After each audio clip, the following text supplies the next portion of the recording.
दोस्तों, आपके मन में ये सवाल तो जरूर आता होगा कि आकाश का रंग नीला क्यों दिखाई देता है, दिन और रात कैसे होते हैं, समुद्र का पानी नीला क्यों दिखाई देता है और सूर्य सुबह और शाम को लाल रंग क्यों दिखाई देता है। तो आइए जानते हैं अंतरिक्ष से जुड़े ऐसे ही अमेजिंग फैक्ट के बारे में। इससे पहले अभी तक आपने हमारे चैनल को सब्सक्राइब नहीं किए हैं तो चैनल को सब्सक्राइब जरूर करें और साथ में बगल वाले घंटी को दबाना ना भूले, क्योंकि हम लाते रहते हैं आपके लिए इसी तरह के अमेजिंग फैक्ट वीडियो। तो चलिए जानते हैं 10 अमेजिंग फैक्ट के बारे में। फैक्ट नंबर 1, आकाश का रंग नीला क्यों दिखाई देता है। जैसे कि हम जानते हैं कि हमारे चारों ओर वायुमंडल पाया जाता है जिसमें हम सांस लेते हैं। इसमें कई प्रकार के गैस, धूलकण और पानी के वाष्प मौजूद होता है। जब सूर्य की रोशनी वायुमंडल के इन्हीं कणों से टकराती है तब सूर्य के प्रकाश का परिकर्णन होता है। दरअसल सूर्य से 7 रंगों की रोशनी निकलती है और नीला रंग का परिकर्णन सबसे ज्यादा होता है, इसलिए आसमान नीला रंग दिखाई देता है। फैक्ट नंबर 2, दिन में तारे क्यों नहीं दिखाई देता है।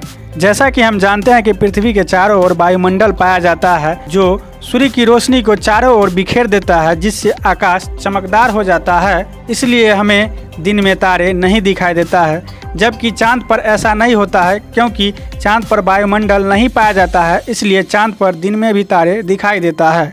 फैक्ट नंबर 3, आसमान में बिजली क्यों चमकती है। जैसा कि आपने किताबों में पढ़ा होगा कि सूर्य की रोशनी से पानी गर्म होकर वाष्प बनती है और वही वाष्प फिर बादल बनता है, जो कि बादल पानी के छोटे छोटे बूंदों में मौजूद होता है। इसमें कुछ निगेटिव बूंदें होती है और कुछ पॉजिटिव बूंदें होती है। निगेटिव और पॉजिटिव बूंदों को आपस में टकराने से करंट उत्पन्न होता है और उसमें लाइटिंग भी होती है और टकराने की आवाज भी हमें सुनाई देता है। इसी प्रक्रिया को बिजली चमकना कहते हैं।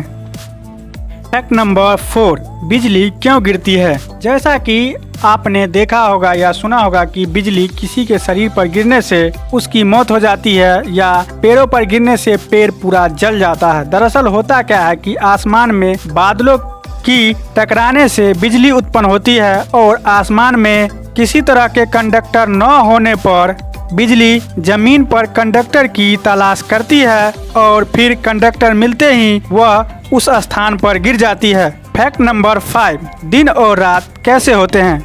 जैसे कि आप जानते हैं कि पृथ्वी सूर्य की परिक्रमा करता है और परिक्रमा करने के साथ साथ वह पृथ्वी अपने अक्ष पर भी घूमती रहती है। जो भाग सूर्य के सामने आता है वहाँ दिन होता है और जो भाग सूर्य के सामने नहीं आता है वहाँ अंधेरा होता है, उसे हम रात कहते हैं। इसी तरह से दिन और रात होता है। पृथ्वी को सूर्य की परिक्रमा करने में 1 साल लगता है और खुद के अक्ष पर घूमने में 24 घंटे लगता है।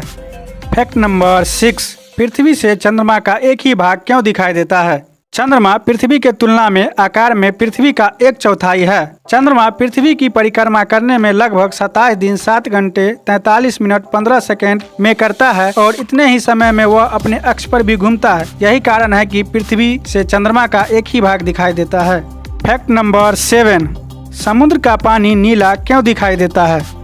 आसान शब्दों में बताए तो इसका जवाब है कि समुद्र का जल आसमान का परिवर्तन होता है, इसलिए हमें नीला रंग दिखाई देता है। जैसे कि हम जानते हैं कि आसमान का रंग नीला होता है, इसलिए नीला दिखाई देता है। लेकिन जैसा कि हम जानते हैं कि सूर्य के प्रकाश में सभी रंगों पाया जाता है। जब सूर्य के प्रकाश समुद्र के जलों से टकराता है तब अधिकांश रंगों को समुद्र में मौजूद अणु अवशोषित कर लेता है और नीले रंग को पूरी तरह से अवशोषित नहीं कर पाता है।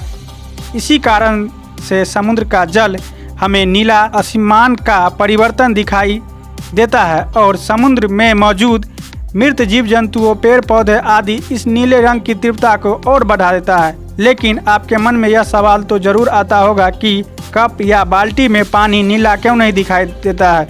यह प्रक्रिया देखने के लिए पानी की विशाल मात्रा का होना आवश्यक है। फैक्ट नंबर 8, धूप सफेद क्यों नजर आती है। जैसा कि हम जानते हैं कि सूर्य की रोशनी में सभी रंग पाया जाता है। रंग 2 प्रकार के होते हैं, एक जो सूर्य की रोशनी से निकलता है और दूसरा जो हम पेंटिंग में प्रयोग करते हैं। इन सभी रंगों को आपस में मिला दे तो सफेद रंग बन जाता है, इसलिए धूप हमें सफेद रंग दिखाई देता है। फैक्ट नंबर 9, पानी की बूंद गोल क्यों होती है। जैसा कि आपके मन में ये सवाल तो जरूर आता होगा कि पानी की बूंद गोल ही क्यों होती है, किसी दूसरे आकार का क्यों नहीं होती है। दरअसल पानी की बूंद पृष्ठ तनाव बल के कारण गोल होती है। यह बल किसी भी द्रव पदार्थ को अपने तरफ अवशोषित कर लेता है। यही कारण से पानी का बूंद गोल हो जाती है। फैक्ट नंबर 10, सूर्य सुबह और शाम को लाल रंग क्यों दिखाई देता है। जैसा कि हम जानते हैं कि पृथ्वी के चारों ओर वायुमंडल पाया जाता है, जिसमें हवा, मॉलिक्यूल, गैस और पानी की बूंदें होती है। जब सूर्य की रोशनी सूर्य से निकलती है, जिसमें 7 रंग पाया जाता है, जब वह वायुमंडल में मौजूद कणों से टकराती है, तब कम तरंग दैर्ध्य वाला रंग वायुमंडल के कणों के साथ टकराकर उसका परिकर्णन हो जाता है। लेकिन लाल रंग का तरंग दैर्ध्य ज्यादा होने के कारण उसका परिकर्णन कम होता है। सुबह और शाम के समय सूर्य नीचे यानी क्षितिज में होता है, तब रोशनी अपेक्षाकृत वातावरण की निचली सतह से होकर हम तक पहुंचती है। माध्यम ज्यादा सघन होने के कारण लाल रंग भी बिखरती है, इसलिए सूर्य सुबह और शाम को लाल रंग दिखाई देता है। वीडियो अच्छा लगे तो वीडियो को लाइक शेयर जरूर करें और साथ में कमेंट करना ना भूलें। वीडियो देखने के लिए आपको दिल से धन्यवाद। जय हिंद।